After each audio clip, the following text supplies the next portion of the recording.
TDP BJP పొత్తు విషయాన్ని అమిత్ షా చంద్రబాబు నిర్ణయిస్తారని చెప్పారు Telangana TDP working president Revanth Reddy. తాను పార్టీ మారుతున్నానంటూ వస్తున్న వార్తల్ని ఆయన ఖండించారు. బీజేపీ టీడీపీ పొత్తులను లక్ష్మణ్ నిర్ణయించలేరంటున్న రేవంత్ రెడ్డితో మా ప్రతినిధి Haseena face to face. TDP MLA Revanth Reddy తొందరలో పార్టీ మారుతున్నారని, బీజేపీలో చేరుతున్నారని వార్తలు వస్తున్నాయి. ఈ వార్తలపై నేరుగా రేవంత్ రెడ్డిని అడుగుదాం. అసలు ఈ వార్తల పైన నిజముందా ఏంటి చెప్పండి సార్.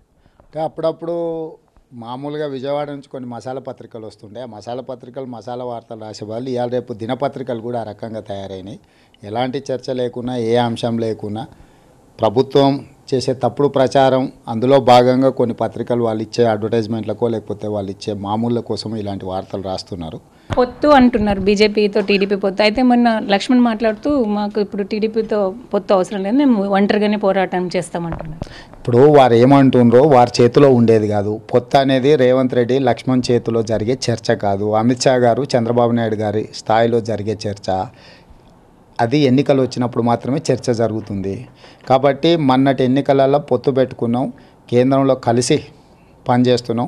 ఆంధ్రప్రదేశ్లో కూడా మా ప్రభుత్వంలో వాళ్ళు భాగస్వాములుగా ఉన్నారు. ఒకవేళ వీళ్ళు చెప్తున్నది ఒకవేళ నిజం అనుకోవాలంటే మొదట ఆంధ్రప్రదేశ్లో వాళ్ళు ఏదైతే మంత్రివర్గంలో ఉన్నారో వాళ్ళు రాజీనామా చేస్తే ఒకవేళ అది నిజం అనుకోవచ్చు. వేరే రాష్ట్రం అయినా ఆ సంగతి అయినా స్పష్టంగా చెప్పాలి ఒకటి. రెండవది, పొత్తు ఉంటుందా ఉండదా అనేది ఎన్నికలు వచ్చిన సందర్భంలో చర్చలు జరుగుతాయి. ఎన్నికలు వచ్చే సందర్భంలో ఎవరు అధ్యక్షులుగా ఉంటారో ఎవరికి తెలియదు. ఆ పార్టీకి వారు ఉంటారా, ఈ పార్టీకి నేను ఉంటానా, ఎవరెవరు ఉంటారో తెలియదు. కాబట్టి అది కూడా అప్రస్తుతమైన చర్చనే. మేము తెలుగుదేశం పార్టీగా ప్రజా సమస్యల మీద క్షేత్రస్థాయిలో పోరాటం చేయడానికి కలిసి వచ్చే శక్తులను అన్నింటిని కూడా, కలిసి వచ్చే రాజకీయ పార్టీలను అన్నింటిని కూడా కలుపుకొని ముందుకెళ్ళి ప్రజా సమస్యల పరిష్కారం కోసం పోరాటం చేయాలనుకుంటున్నాం తప్ప రాజకీయ ప్రయోజనాన్ని, రాజకీయ కోణంలో ఏ పార్టీలతో పొత్తు ఉంటుంది లేకపోతే ఎన్నికల ప్రయోజనం ఎట్లా అని తెలుగుదేశం పార్టీ ఆలోచన చేస్తలేదు.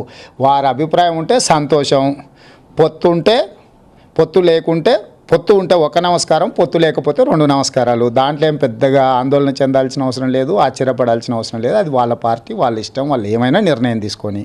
ఇప్పుడు టీఆర్ఎస్ వ్యతిరేక సంఘాలన్నీ కలిసి పనిచేయాలని ముందుకెళ్తున్నారు. కోదండరామ్ని లక్ష్మణ్ కలవడం, సో ఇవన్నీ ఎలా చూస్తారు? ఎలా చూసేదే ఉంది. టీఆర్ఎస్కు వ్యతిరేకంగా పనిచేయాలంటే మొట్టమొదట దత్తాత్రేయ గారు కేటీఆర్ని ఇంటికి పిలిచి శాల్వాలు కప్పుడు, హరీష్ రావుని లేక్ వ్యూ గెస్ట్ హౌస్కి పిలిచి శాల్వాలు కప్పడం మానేయాలి. అమిత్ షా గారు వచ్చేసి కుటుంబ పాలన వల్ల పెడదోరని నడుస్తుంది తెలంగాణలో అని వారు చెప్తారు.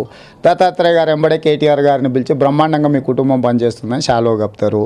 అమిత్ షా గారు వచ్చేసి మొత్తం అవినీతిలో కూరుకుపోయింది ప్రభుత్వం, 1000 కోట్లు కొల్లగొడుతుందని అమిత్ షా గారు చెప్తారు. నెక్స్ట్ డే పొద్దున్నే ఇరిగేషన్, వాటర్ గ్రిడ్ బాగుందని అమిత్ షా గారు వచ్చిపోయిన తెల్లారే దత్తాత్రేయ గారు హరీష్ రావు గారికి శాల్వా కప్తారు.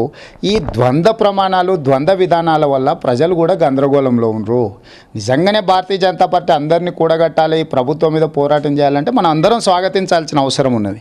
ఎక్కడికి వెళ్తే అక్కడ ఉన్న సమస్యలు కానీ, అక్కడ స్థానికంగా ఉండే మార్కెట్ యార్డ్లను దర్శించడం కానీ, అక్కడ ఉండే రైతులకు ఒక భరోసా కల్పించడం కానీ, అక్కడ ఏదైతే నష్టాలు ఉన్నాయో వాటి గురించి ఆలోచన చేయాల్సిన అవసరం ఉన్నది. వాటి మీద దృష్టి పెట్టాల్సిందిగా తెలుగుదేశం పార్టీ డిమాండ్ చేస్తుంది. తను పార్టీ మారుతున్నట్టు వస్తున్న వార్తల్లో నిజం లేదని రేవంత్ రెడ్డి అంటున్నారు. అయితే టీడీపీ ప్రజా సమస్యలపై పోరాటం కొనసాగిస్తుందని ఆయన అంటున్నారు. కెమెరా పర్సన్ లక్ష్మణ్తో హసీనా, TV9 హైదరాబాద్.